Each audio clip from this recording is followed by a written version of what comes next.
AKI, acute kidney injury, ये complicate करता है ऑल ICU एडमिशन में 30% ऑफ ऑल ICU पेशेंट्स को कॉम्प्लिकेशन जो होता है ना वो AKI होने लगता है। ठीक है, अब ये किस किस तरीके से होता है क्लासिफिकेशन में, कम्युनिटी एक्वायर्ड AKI और हॉस्पिटल एक्वायर्ड AKI के बारे में we will not discuss much about this.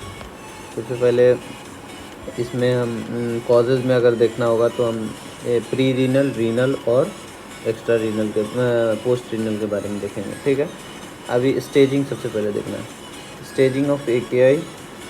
इसमें दो चीज़ें लेते हैं, सीरम क्रिएटिनिन लेंगे स्टेजिंग में, और उसके बाद से सीरम क्रिएटिनिन लेंगे पहले, और उसके बाद जो है यूरिन आउटपुट लेंगे। ठीक है, सीरम क्रिएटिनिन लेंगे और यूरिन आउटपुट लेंगे। ठीक है, तो स्टेज 1 में क्या है कि 1.9 टू, ये स्टेज 1 है, इसमें 1.5 टू 1.9 टाइम एलिवेशन होता है सीरम क्रिएटिनिन, और या फिर इंक्रीज इन 0.3 मिलीग्राम पर decilitre over 48 hours from the base line. ठीक है, या और यूरिन आउटपुट होना चाहिए लेस देन 0.5 ml पर kg फॉर 6 to 12 आवर्स। ठीक है, ये स्टेज 2 याद हो जाएगा, 2 से 3 टाइम एलिवेशन हो रहा है यहाँ पे, और यहाँ पे भी जो है यूरिन आउटपुट है लेस देन 0.5 मिलीलीटर पर kg per hour for the more than 12 hours. और स्टेज 3 में क्या है कि more than 3 times of elevation होगा सीरम क्रिएटिनिन, और या फिर मोर देन 4 mg पर डेसीलीटर होगा। यहाँ पे लेस देन 0.3 ml पर kg for more than 24 hours होता है। ठीक है, हाँ, और नेक्स्ट है हमको देखना है कि नोवल बायोमार्कर्स के बारे में। ये सब तो तुम 6 आवर्स, 12 आवर्स या फिर मोर देन 24 आवर्स तक ये यूरिन आउटपुट काउंट करने के बाद पता चल रहा है, लेकिन अगर कुछ novel biomarker of acute kidney injury ऐसे होते हैं जो हमको 1 से 3 घंटा में, जैसे heart type fatty acid binding protein है, ये जो है 1 to 3 आवर्स में ही बढ़ जाता है। इसीमिया मॉडिफाइड एल्बुमिन है, ये भी बायोमार्कर्स का काम करता है।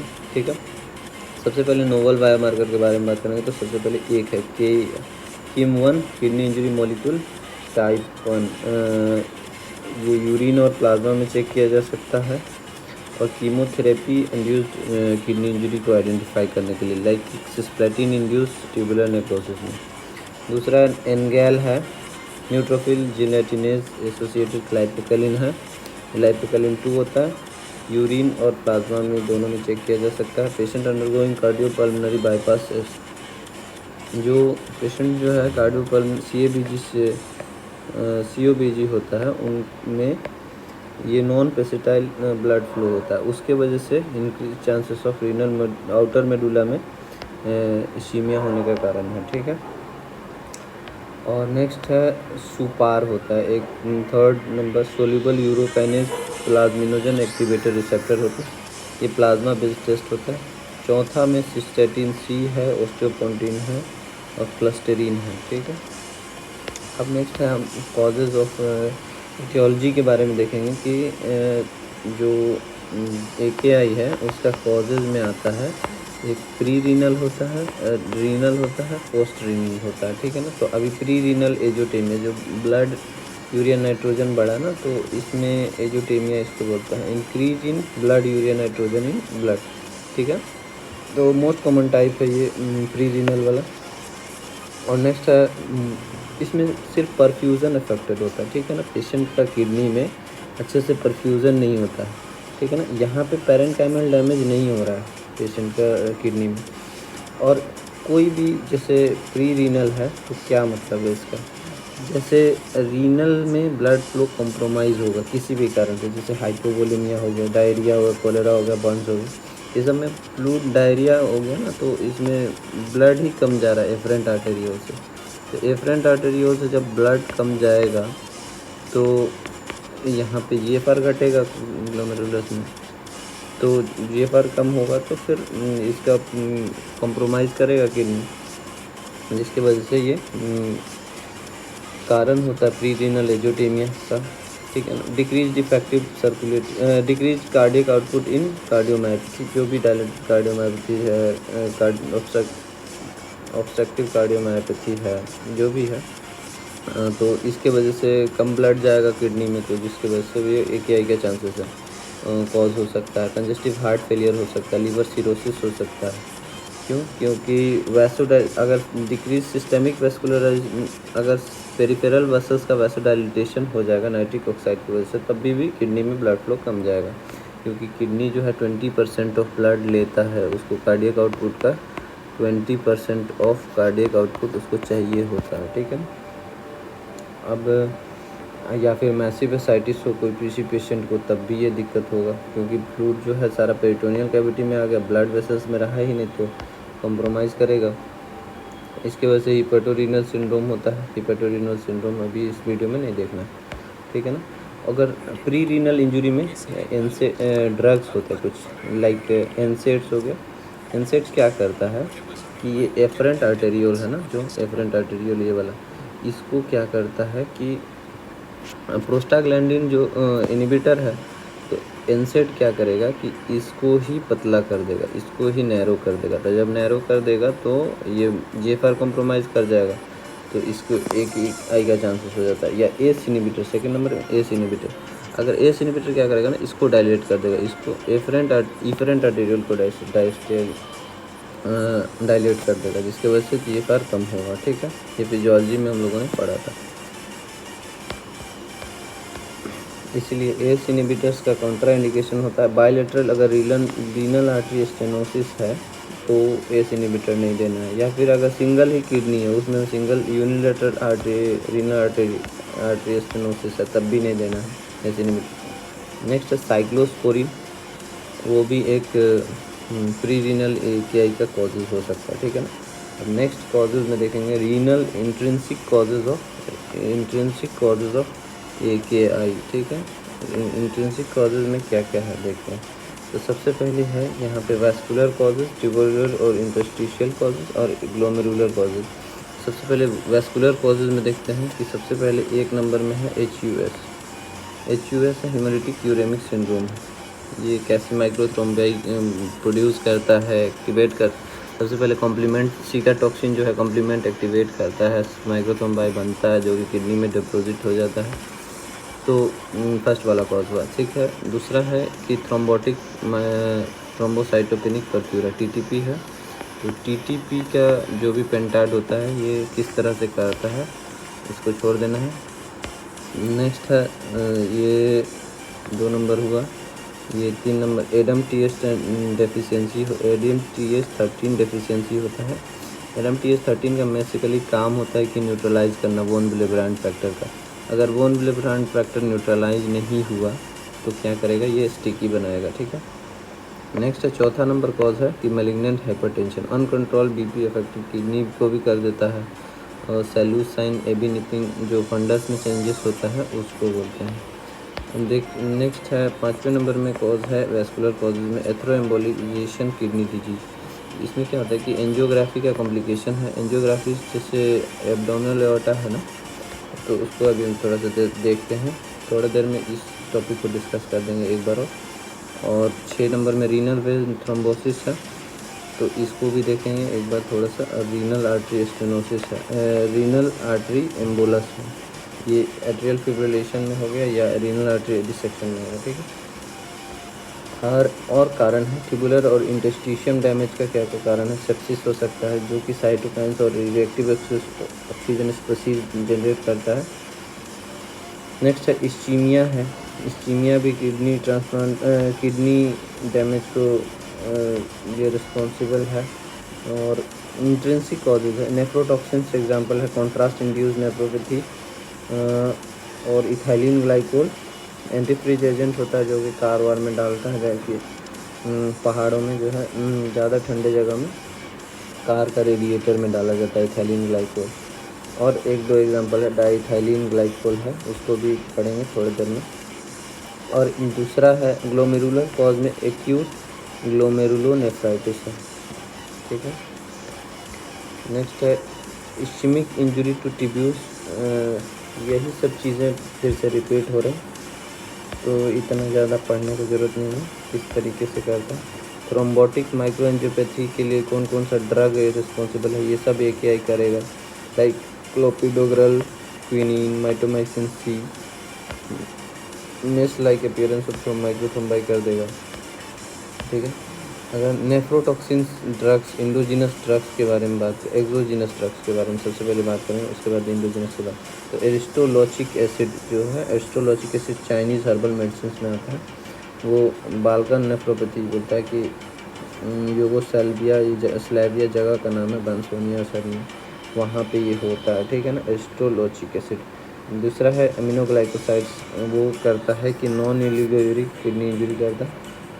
कैसे होता है नॉन ओलिगोयूरिक, मानी कि ओलिगूरिया, कम ब्लड नहीं आ रहा है, लेस देन 400 ml ब्लड पर 24 आवर, अगर more than less than urine output, अगर less than 400 ml urine output less than 400 ml पर 24 आवर हो रहा है, तो इसको ओलिगूरिया बोलते हैं, ठीक है ना। और यहाँ पे ओलिगूरिया नहीं होना है, फिर भी ये किडनी इंजरी करता है बिना ओलिगूरिया करा। क्यों? क्योंकि B2 रिसेप्टर्स ही डैमेज कर देता है, ठीक है ना, जो ये अमीनोग्लाइकोसाइड्स है। और जो कि रिजॉर्प्शन ऑफ वाटर नहीं होगा तो वाटर तो यूरिन में जाएगा ही। नेक्स्ट है एम्फोटेरिसिन B है, ये एम्फोटेरिसिन B हाइपोकैलेमिया भी करवाता है, हाइपोमैग्नीसीमिया भी कराता है। सिस्प्लेटिन तो पढ़ ही चुके हैं, कॉन्ट्रास्ट तो पढ़ ही चुके हैं, ठीक है ना। और ये कंट्रास्ट इंड्यूस न्यूरोपैथी नेफ्रोपैथी के बारे में बात किया गया, तो ये treatment IV fluid, sodium bicarbonate, acetylcysteine, इसके बारे में ज़्यादा डिस्कस करने के बाद ज़रूरत नहीं है। इथाइलिन ग्लाइकोल पॉइजनिंग के बारे में पढ़ चुके हैं। डाइथिलिन ग्लाइकोल के बारे में बताया था कि फार्मा प्रोडक्ट एडल्ट्रेशन करता है, कफ में सिरप में यूज़ करा जाता है। ये मेटाबॉलिक एसिडोसिस, हाइपरकैलेमिया, एनीरिया करता है, ठीक है। ये सब देखने का उतना ज़्यादा ज़रूरत नहीं है, हमको बस कॉजेज़ देखना है कि क्या क्या चीज़ से कॉजेज़ है। एंडोजिनस में क्या क्या है, रैप्डोमायोलिसिस जो है, क्रॉस इंजरी में मायोग्लोबिन जो होता है ना, क्योंकि ट्यूब्यूल्स है किडनी का, इसमें जाके मायोग्लोबिन डिपॉजिट कर जाएगा, तो ये क्लॉग कर देगा, ट्यूब्यूल्स को ख़राब कर देगा। तो हेलोथेन में मैलिग्नेंट हाइपरथर्मिया होता है, तब भी ये inhalational anaesthetic agent like halothane या सक्सिनाइल कोलिन की वजह से भी हो सकता है, क्रॉस इंजरी की वजह से भी हो सकता है रैप्डोमायोलिसिस। और ये प्रोलॉन्ग इमोबिलाइजेशन के भी कारण हो सकता है। प्रोलॉन्ग सीजर में भी अगर स्टेटस एपिलेप्टिकस है तो मसल डैमेज होगा, ज़्यादा कॉन्ट्रैक्ट करेगा तो स्पाज्म होगा, तो हीट स्ट्रोक में भी होता है। मिसमैच ब्लड ट्रांसफ्यूजन, अगर मिसमैच ब्लड ट्रांसफ्यूजन होता है तो वैसे केसेस में भी टाइप की हाइपर सेंसिटिविटी, हेमोग्लोबिनूरिया होता है, ब्लॉक्स कर देता है, रीनल फेलियर कर देगा। ट्यूमर लाइसिस सिंड्रोम में क्या होता है कि एक्सेस सेल टर्नओवर होता है ना, तो डेथ ऑफ ट्यूमर सेल जो है ना यूरिक एसिड बनाता है, और यूरिक एसिड क्रिस्टल जो है कहाँ ब्लॉक कर देगा, किडनी के ट्यूब्यूल्स में, तो उसके वजह से मैनिफेस्टेशन होता है, कुछ हाइपरफॉस्फेटेमिया होता है, फॉस्फेट लेवल बढ़ जाएगा, यूरिक एसिड बढ़ जाएगा, हाइपरकैलेमिया हो जाएगा, इंटरसेलुलर पोटेशियम जो निकलेगा, जो 150 मिली इक्विवेलेंट इंटरसेलुलर पोटेशियम होता है वो निकलेगा अगर एक्स्ट्रा सेलुलर सेल में, मतलब वैस्कुलर कंपोनेंट में, तो वो तो डैमेज करवाएगा। और लो कैल्शियम, अगर लो कैल्शियम होगा तो फॉस्फेट अगर एक्सेस होगा, यहाँ पे फॉस्फेट एक्सेस होगा तो कैल्शियम को सिलेक्ट कर देगा, जिसकी वजह से लो कैल्शियम होगा। अगर केस ट्यूमर लाइसिस सिंड्रोम होगा तो IV फ्लूइड दोगे, फ्यूरोसिमाइड दोगे, एलोपेरिनोल या रासबेरिकेज देंगे, depending on the grade of the tumour, ठीक है। ये यहाँ पे दिया हुआ है कि कैसे लो रिस्क होगा ट्यूमर लाइसिस सिंड्रोम को कैसे प्रिवेंट करना है। तो इमीडिएट रिस्क होगा तो सिर्फ एलोपेरिनोल देंगे, और हाई रिस्क होगा तो रासबेरिकेज देंगे। उसके बाद हाइड्रेशन वगैरह तो मेंटेन करना ही है। जैसे कि एथेरोएम्बोलिक किडनी डिजीज़ में वैस्कुलर कॉज में एक कॉज बताया था, एथेरोएम्बोलिक किडनी डिजीज़। इसमें क्या होता है कि कैथेटर यहाँ से लेके गए, अब यहाँ से हम कैथेटर गाइड वायर ले जा रहे हैं, तो यहाँ पे अगर मान लिया क्लॉट है तो इसको डिसलॉज कर देगा ना, डिसलॉज करने के बाद इसको डाउन स्ट्रीम ऑफ एओर्टा में रीनल आर्टरी मान लिया घुस गया ये, तो इसके वजह से तो किडनी इंजरी हो सकता है। तो इसको डिफ्रेंशिएट करने का, कॉन्ट्रास्ट इंड्यूस्ड नेफ्रोपैथी से डिफ्रेंशिएट करने के लिए इसमें एलिवेटेड सीरम क्रिएटिनिन तो दोनों में होगा, कॉन्ट्रास्ट इंड्यूस में भी, लेकिन सीरम क्रिएटिनिन इसमें पहले से बढ़ा नहीं होगा। जैसे टेस्ट करवाने से, एंजियोग्राफी कराने से पहले ये एलिवेटेड सीरम क्रिएटिनिन देख लेंगे। और ये लिवेटो रेटिकुलरिस होता है जो कि पैर का नीचे की तरफ पूरा जो है वेन्स सर्कुलेशन सुपरफिशियल सर्कुलेशन में दिखने लगता है, इसिनोफिलिया होता है। एक्यूट इंटरस्टिशियल नेफ्राइटिस के लिए ड्रग्स पॉजिटिव ड्रग्स होता है, जो कि वैंकोमाइसिन है, मेथिसिलिन है, प्रोटॉन पंप इनहिबिटर्स, एनसेड है, सब जो है कारण है। तो एक्यूट इंटरस्टिशियल नेफ्राइटिस में पोस्ट ड्रग एक्सपोजर क्या क्या होगा? फीवर होगा, एक रैश होगा, इसिनोफिलिया होगा। जैसे कि हम लोगों ने कंट्रास्ट इंड्यूस नेफ्रोपैथी देखा, तो ये सब कॉम्प्लिकेशन होता है कोरोनरी एंजियोग्राफी का। नेक्स्ट है रीनल वेन थ्रोम्बोसिस, ये भी हमने देखा था लास्ट पॉइंट में, vascular cause of intrinsic cause में, वैस्कुलर कॉज में देखा था। तो इसमें क्या होता है? तो डायरिया, चाइल्ड जो है डायरिया से और डिहाइड्रेशन हुआ, जिसके वजह से हीमो कंसनट्रेशन हुआ, डिहाइड्रेशन हुआ, तो ऐसे पेशेंट में यूनिलेटरल किडनी इनलार्जमेंट होगा, AKI होगा। और इसमें क्या करना है कि एंजियोग्राफी तो इन्वेस्टिगेशन ऑफ चॉइस होता है, लेकिन पहले क्या करते हैं कि हम लोग डॉपलर करते हैं किडनी। ओबेसिटी चाइल्ड है, चाइल्ड नॉट कोऑपरेटिव है, तो अल्ट्रासाउंड तो नहीं कर पाएंगे। तो अगर ये सब भी डिसलॉज एंजियोग्राफी कर रहे हैं तो पल्मोनरी एम्बोलिज्म का चांसेस होता है, ठीक है ना। तो नेक्स्ट है पोस्ट रीनल, तीसरा कॉज है पोस्ट रीनल AKI, जैसे कि हमने पढ़ा था प्री रीनल, रीनल और एक्स्ट्रा रीनल। पोस्ट रीनल, तो पोस्ट रीनल में क्या क्या होता है? इससे BPH हो गया, बेनाइन प्रोस्टेटिक हाइपरप्लेसिया, ये सबसे पहले मोस्ट कॉमन हम यही देखते हैं। दूसरा स्टोन हो जाएगा, ट्यूमर हो जाएगा, जो कि ब्लैडर आउटलेट ऑब्स्ट्रक्शन कर देता है, ठीक है। स्क्लेरोडर्मा में कनेक्टिव टिश्यू डिसऑर्डर है, जिसमें कि बायोलेटरल अगर यूरेट्रिक फाइब्रोसिस हो जा रहा है तो उसमें होता है। ब्लियोमाइसिन भी बायोलेटरल यूरेट्रिक फाइब्रोसिस कर सकता है, स्टोन्स की वजह से भी यूरेटर ऑब्स्ट्रक्ट कर सकता है, ट्यूमर के कारण भी। तो ये पोस्ट रीनल AKI में आ जाएगा, ठीक है। अगर क्लिनिकल फीचर्स की बात करें कि जो AKI है उसका क्लिनिकल फीचर्स क्या क्या होंगे, तो सबसे पहले यूरिया बढ़ेगा, तो यूरिया लेवल राइज करेगा, तो इरिटेट करेगा मसल म्यूकोसा में, तो नोजिया वॉमिटिंग। अगर डायफ्राम को इरिटेट करेगा तो हिकअप्स आएगा, इंसेफेलोपैथी होगा, अल्टर सेंसोरियम होगा, ठीक है ना। और ये हो जाएगा volume expansion leads to generalise oedema या पीडल एडिमा करवाएगा, पल्मोनरी एडिमा करवाएगा, जिसकी वजह से क्रेपिटेशंस प्रेजेंट होगा लंग्स में। ओलिगोयूरिया होगा लेस देन 400 ml पर 24 आवर, एनीयूरिया भी हो सकता है। मेडिकेशन हिस्ट्री ट्रिगर करता है, जो कि एस इनहिबिटर है, ARB है, एनसेड्स है, PIs है, जो कि AKI को ट्रिगर करता है। Past medical history to elicit AKI को past medical history diarrhoea, contrast induce flank pain किसी को रहा है कि नहीं, ऑटोइम्यून डिसऑर्डर्स रहा है कि नहीं, टाइप 2 डायबिटीज, अगर टाइप 2 डायबिटीज़ मेलाइटिस होता है तो इसमें रीनल रिजर्व भी कम हो जाता है। या फिर यूरेमिक पेरिकार्डिटिस, ये है increase risk of cardiac bleeding, cardiac tamponade हो सकता है, इंसेफेलोपैथी हो सकता है, asterixis myoclonus. Uremic factor blood urine odour in breath होता है, यूरेमिक फेटोर बोलते हैं इसको, ठीक है। अब इसका वर्कअप कैसे कैसे करना है इसको देखेंगे। सबसे पहले टेस्ट करवाएंगे KFT, ब्लड यूरिया नाइट्रोजन देखेंगे, या फिर एलिवेटेड सीरम क्रिएटिनिन देखेंगे, ठीक है। और इलेक्ट्रोलाइट में लो सोडियम होगा, क्योंकि टोटल बॉडी वाटर भी बढ़ जा रहा है ब्लड, बट जिसके वजह से ये हाइपरवोलेमिक हाइपोनेट्रीमिया हो रहा है, ठीक है। पोटेशियम लेवल हाई होगा, ठीक है ना। तो अगर पोटेशियम लेवल बहुत ज़्यादा हाई नहीं है तो रिंगर लैक्टेट यूज़ करेंगे। क्लोराइड लेवल वोमिटिंग अगर ज़्यादा होगा तो क्लोराइड HCl के एसिड लॉस होगा ना स्टमक से, तो लो क्लोराइड होगा। अगर लो क्लोराइड हो, हाइपोक्लोरेमिया है, तो NS यूज़ करेंगे, नॉर्मल सलाइन यूज़ करेंगे। अगर क्लोराइड वैल्यूज़ नॉर्मल है तो रिंगर लैक्टेट यूज़ करेंगे। Elevated phosphate levels and less calcium, phosphate binder like sevelamer और कैल्शियम एसिटेट यूज़ करेंगे। यूरिक एसिड अगर बढ़ा हुआ है, लाइक कीमोथेरेपी अगर चलता तो ऐसे पेशेंट में ट्यूमर लाइसिस सिंड्रोम होता है, ज़्यादा सेल्स को डैमेज करते हैं, तो जिसकी वजह से अगर है ABG में pH लेस देन 7.2, एसिडोसिस है, बाइकार्बोनेट भी कम है, तो soda bicarbonate, high anion gap, metabolic acidosis से ट्रीटमेंट करते हैं। तो सोडियम बाइकार्बोनेट करेक्शन कैसे करते हैं, तो इसके लिए फार्मूला होता है मेल्स के 0.5 into weight into 24 minus actual value of bicarbonate. और 8 आवर जो भी वैल्यू निकलेगा, मान लिया कि 60 kg का मेल है, एक KI है, उसको 15 बाइकार्बोनेट है, तो इसमें 0.5 इंटू 60 इंटू 24 माइनस 15 करेंगे तो 180 मिली इक्विवेलेंट। तो 90 मिली इक्विवेलेंट 8 घंटे में देंगे, बाकी 16 आवर्स में जो 90 मिली इक्विवेलेंट होगा उसको देंगे। ठीक है, बाकी वर्कअप में देखेंगे कि यूरिनरी माइक्रोस्कोपिक एग्जामिनेशन करेंगे।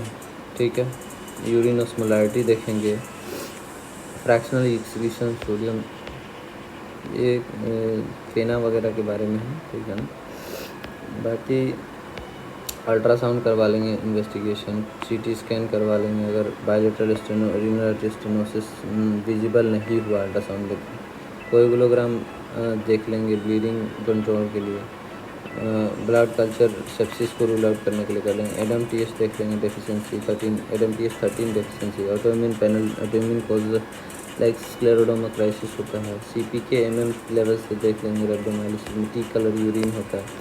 अब ट्रीटमेंट की बात आए कि ट्रीटमेंट ऑफ AKI कैसे करेंगे। ठीक है ना, तो सबसे पहले फ्लूइड मैनेजमेंट करेंगे, इनपुट आउटपुट चार्टिंग। तो इनसेबेंसिबल बॉडी में लॉस होता है जनरली 800 ml पर डे। तो इनपुट फ्लूइड हमको कितना देना है, तो यूरिनरी आउटपुट मान लिया 100 ml है पर 24 आवर, और इनसेबेंसिबल फ्लूइड लॉस तो होना ही है 800 ml, तो इसीलिए हम दे देंगे इसको 900 ml। ठीक है, अगर